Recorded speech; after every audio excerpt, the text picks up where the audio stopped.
and today I will be discussing with you how different cultures view gestures we as America use on a daily basis.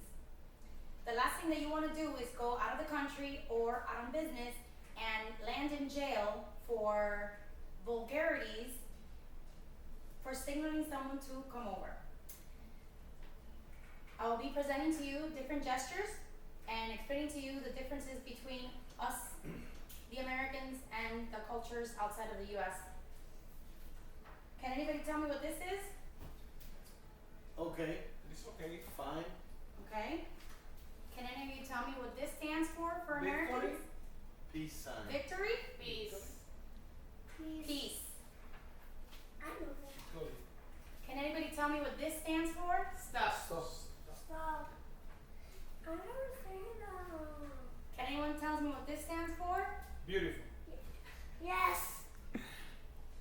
Yes. Friend. Up. You're my friend, okay. Can anyone tell me what this stands for? Come on. Come on. Come on.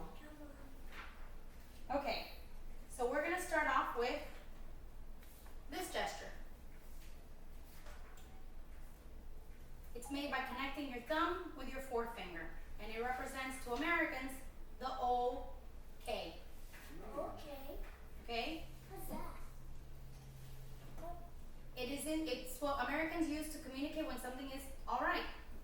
The meaning of this sign in Brazil, Germany, Russia, is an orifice in the body, which is a hole.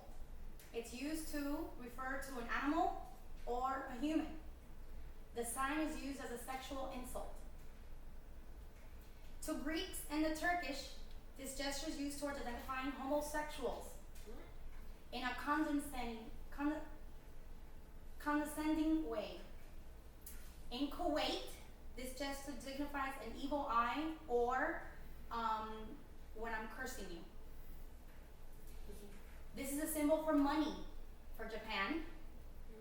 In Tunisia, Belgium, and France, it simply signifies something as not significant, zero, nothing, irrelevant, or worthless. So, if you're in France and you go have dinner and the chef comes out and asks you how their food was, you do not answer like this No. because you're telling them that their food is worthless.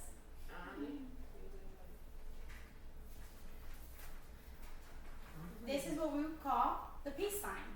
Americans use this to also, number two, if this is inadvertently flipped this way with the palm facing in, you're insulting Australians, the United Kingdom, South Africa, and many other countries in the world. You're basically telling them very offensively to get lost. This gesture also stands for victory to German.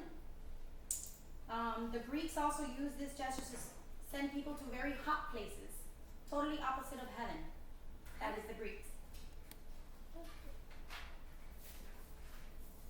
As you mentioned before, this to Americans mean stop.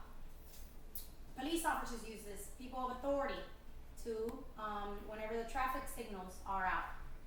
If you go to Singapore or Malaysia, this gesture is used for permission to speak or to grab someone's attention, like if you would use for a waiter or you ask for permission. It's more of an authoritative gesture. It's insulting for Africans, Asians, Pakistanians, and in Greece it is used to tell someone to leave you alone.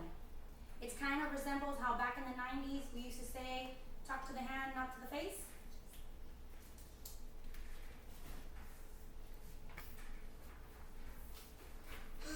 The thumbs up signifies good job, well done, approval. In And Greece, good. and good, and I'm your friend. Perdón. And when I was in the park, I did like this. Okay, thank you. In Greece, Italy, and parts of the Middle East, the thumbs up is equivalent what us Americans use as the middle finger. Middle. Where? Greece. In Greece, Italy, and the Middle Eastern. Uh-oh.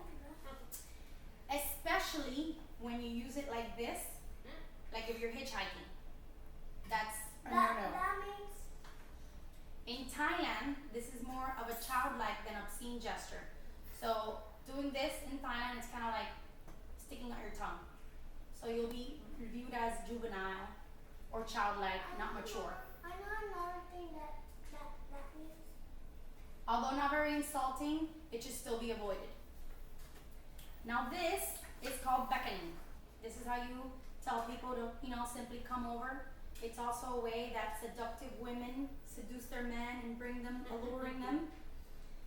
Now, if you want to go into, it's called the dog call, and it's considered very impolite in Japan, China, Asia, and Malaysia, just to name a few. The correct way to call someone in these countries is to put your hand out and bring them this way, like if you're scratching. That's the polite way of doing it. In Singapore, this gesture indicates death upon someone. In the Philippines, you do not want to do this. This is the worst thing that you can do in the Philippines. You will end up in jail. It is the lowest of the lowest. If that's actually being in prison is the least thing of your worries, because sometimes it's gotten to the point where they've broken your finger as a punishment for using this. So in conclusion, it's evident that these hand gestures have both positive and negative meanings outside of the United States.